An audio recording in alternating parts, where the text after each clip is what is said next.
for me, when I first got into the martial arts, it was a time in my life. It was kind of it was a rough time in my life. It was, my parents were going through a divorce, and, I saw Enter the Dragon. I think my friend had it recorded off of like HBO or something like that.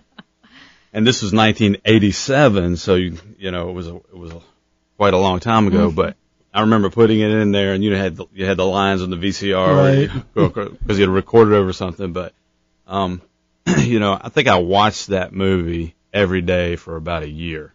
That's how, I was just impacted by Bruce Lee. So, a 12-year-old, really shy kid, and when the parents are going through a divorce, kind of a little bit of chaos at home. I looked at that, and I saw Bruce Lee as something that was very powerful and a lot of discipline, and I wanted that. So that's what got me attracted to the martial arts. It is really the reason why I'm involved with it, today, because of what it does for people. It empowers them. It gives them strength. It helps develop them in a lot of ways. So, and I love doing it. So, is there something about being able to choke someone out, Now we get to the heart of it. No. So how long have you had the Renaissance Academy? Well, we've been open since 2000. It's been around for a while. We were on Wars Road for about 9 years. We have now moved into a larger facility downtown. We've been down there since 2010. So like it downtown? Yeah, I love it. It's a lot of great things going on there. The Bluff Walk's going in right across the street from us. It's taking a little time, but we're excited about that. And it's different, but it allows me to have a lot of space. So I really enjoy that. So. Your success story sounds like a movie too. A kid going through a hard time, discovers Bruce Lee and martial arts and turns it into his own success. I think that's great. So you said you have a lot of space there on Commerce Street. What do you do in that space? Tell us about what you offer. Well, we actually have 2 floors, and, having the 2 floors allows us to run 2 classes at the same time. So, since we've been around for a while, I've got quite a few black belts that have come through. I've even got guys on my floor that are teaching, as a black belt, in their 20s that I started with. They were my first kid students ever, so they're still with me. They're still on the floor training. And what we do is, we have one floor that's dedicated for beginner level, and the other floor is dedicated for intermediate and advanced. We call the top floor the fun floor because there's a lot of, wrestling and sparring and jiu-jitsu and judo and things like that go on that floor. The bottom floor is really for your fundamentals, learning the skill sets to get ready to graduate up to that second level. So, I like to think about the movie Game of Death, where he went from level to level. Bruce Lee went from one to another. Have you seen the restored version of that?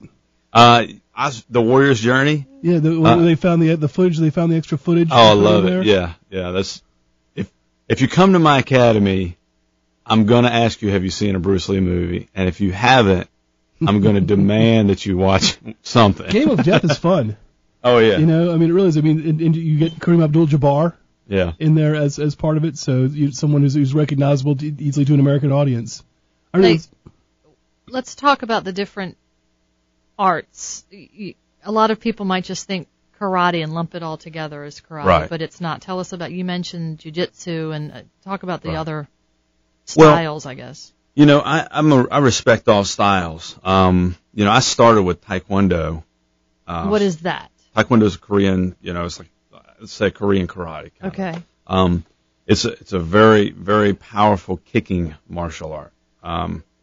And then as a kid, I moved from place to place. So I went from one, town to another. So I couldn't find a Taekwondo school. When I came back to Lynchburg, I did karate here, in the late 80s, early 90s.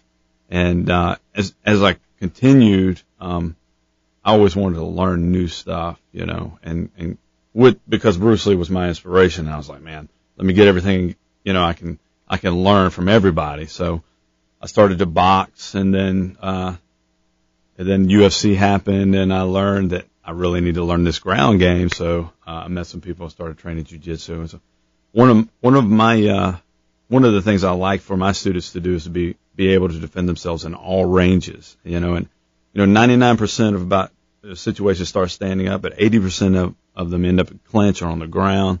And certain martial arts target those ranges. So jiu-jitsu would be for ground fighting, really great for that. It's actually a really good, complete self-defense system. But, for a smaller person, they're going to end up, somebody's on top of them, even kids with bully situations. Jiu-jitsu is the way to go. But, also people throwing punches. You need to know how to throw a punch, you need to throw a kick and things like that. So we blend it all. And there's another one here, Muay Thai? Yeah. Muay Thai is, okay, yeah, you got it right. Muay Thai is the kickboxing art from Thailand. Okay. So it's one of the most effective striking martial arts in the world. Elbows and knee strikes, and It's gotten very much in vogue lately, hasn't it? well, it's incredible for fitness, and it's real simple to learn. And if somebody spends a year doing Muay Thai, you don't want to mess with them. So Yeah, it sounds like these are good workouts. You have a lot of women doing it for the workout value? we do. Yeah, we actually have a women's only Muay Thai class where my sister's a black belt under me, and she runs the Thai boxing class. So she has ladies in there, and the guys are banned from that room at the time, and they learn how to kick butt a little bit. So Maybe somewhere else too. Yeah.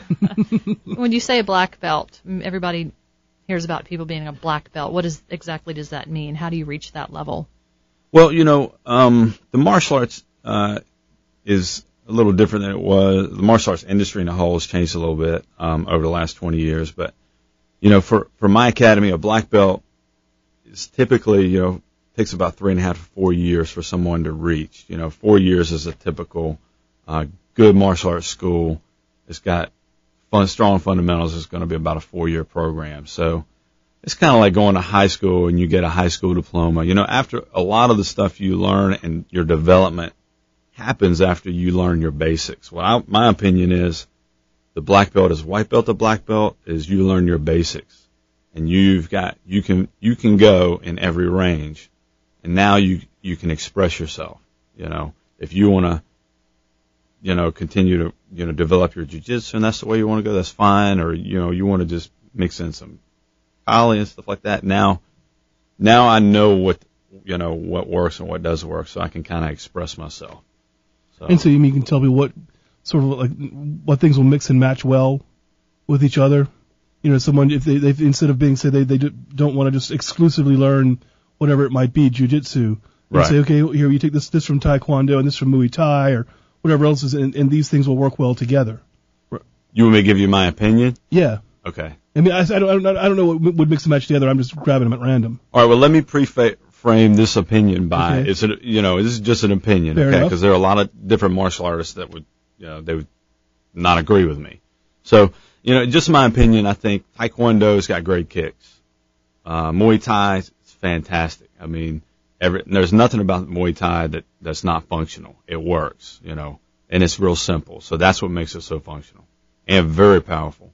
You got to know if you're looking for honestly defending yourself, you got to know how to defend somebody trying to take you down. So you got to have some basic wrestling.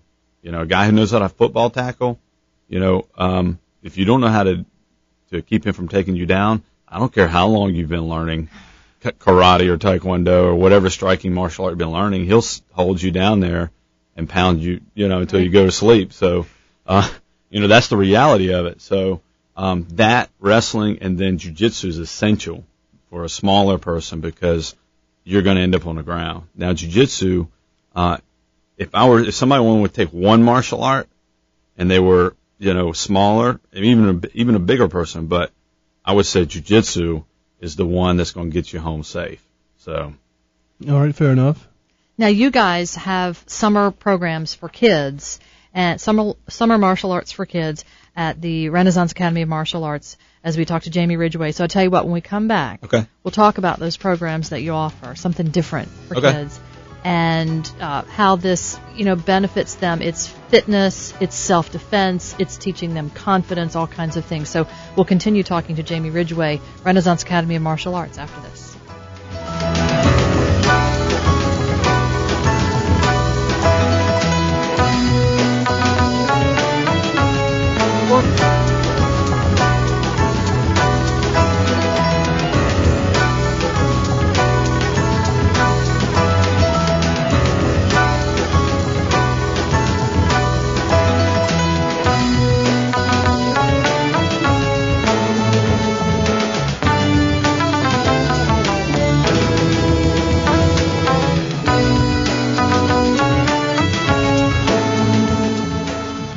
9:51 on Ask the Expert. Mary and Brian. We're speaking with Jamie Ridgeway, Renaissance Academy of Martial Arts. Tell us about the summer martial arts for kids, the programs you have going on. Well, we blend, like we was talking about before, we blend karate, Muay Thai, and Gracie Jiu-Jitsu for the children's programs. And we even had a kids Gracie Jiu-Jitsu only program, where they're just learning the fundamentals of self-defense, somebody trying to grab them, ground and stuff like that, throws. But we run that during the summer. It's a good opportunity for parents, to let the kids do something different. Worst case scenario, they spend 8 weeks learning a practical martial art and learning self-discipline and respect. They'll be doing the chores at home, making their bed, saying yes ma'am, no ma'am, yes sir, no sir. How do you teach? I think there are an awful lot of parents who would be satisfied just with that. How do you do that? Well, we just reinforce what the parents are trying to do at home. And sometimes it's good to hear, kids need to hear it from someone else that they respect, that's what they should be doing. Sometimes, you see your parents every day, but your martial arts teacher is kind of cool. He's wearing a black belt, and he's and he's doing these flips and stuff like that. So I want to listen to what he's got to say. And that's what sometimes kids do. So when we're saying, to show respect at home, you need to treat other people the way you want to be treated, and you need to be saying yes ma'am, no ma'am, and you need to be saying yes sir, no sir, and you need to be doing your homework without someone telling you. You need to do it when you get home, and you need to make your bed without somebody telling you. And then what we also do is we reward them when they do that, at the school. So if they're doing things like that, we're going to bring them in front of class and, talk about that, and give them good special recognition. But then we also have implemented a STAR program with our academy that has, STAR stands for success through accepting responsibility.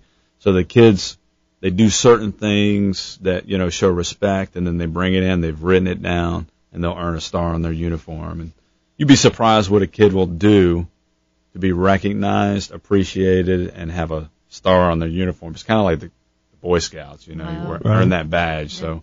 So it's a great way to teach goal setting. It's a great way to reinforce what the parents are doing at home. And, just seeing a kid actually want to do something like that, it's important. So that's a confidence builder, and practically, in this day and age, we're all aware of bullying, and then It goes on in schools, and this is a very valuable form of teaching kids self-defense. Yeah, and it's an ugly world out there. I really personally believe that everyone should learn a little jiu-jitsu. In other countries, it's part of their school curriculum. I think everyone should learn something, because it's not a pretty world. It's not a perfect world. It never will be. There's always going to be bully situations. I was bullied for 3 years straight in middle school and high school. So just being a shy kid who bounced from school to school, and that was, the kids that all grew up together, I was a target. So my heart goes out to kids that are dealing with bully situations, and a little jiu-jitsu can change all that. So. Brian, you took some, didn't you? I took 1 week's worth of free karate lessons that I won at the old Plaza Theater, and wanted to keep going, and my parents were having none of it. No, you have the other things you're doing, just forget about it. And unlike Jamie, I wasn't smart enough to think of a way to keep it going. What might have happened? Probably not very much, because I doubt that I would have had the discipline to keep going that much longer. It was just a lot of fun. You're just 10 or 11 years old, and it was a fun thing to do. You're encouraging discipline with the kids, and you're... Yeah. And like the 8-week program is a good way to do a short term. At the end of that program, they're going to earn their first belt. What color is that? It would be a yellow belt. Yellow belt, okay. And, it allows a kid to feel that sense of accomplishment and goal setting, even at a young age. We start, even at 4. We have a 4 to 6 year old program. We have a 7 to 12 year old program. And it really will help the kid develop the sense of, I'm going to start something, finish something. That's really important these days. The martial arts also teaches, especially children, if you say you're going to do something, do it. We reinforce that a lot. Now, sometimes I can drive people nuts with that, but it's really, really important. Even in my school, constantly talking about the value of finishing what you start. Because sometimes we commit ourselves to things, and we have this emotional high, and then when the going gets tough, we bail out. Guess what? You can't do that in life. You can't do that in relationships. You can't do that at your job. You can't do that in college. Okay, you're going to have a lot of problems if you do that. And you've got to head that off at an early age. I sometimes get frustrated when I see a kid get sidetracked or sidelined, just because, life happens. Well, it's, in life things are going to come up, but it's really important. Like my granddad taught me, one of the only things that I really, really hit home with me was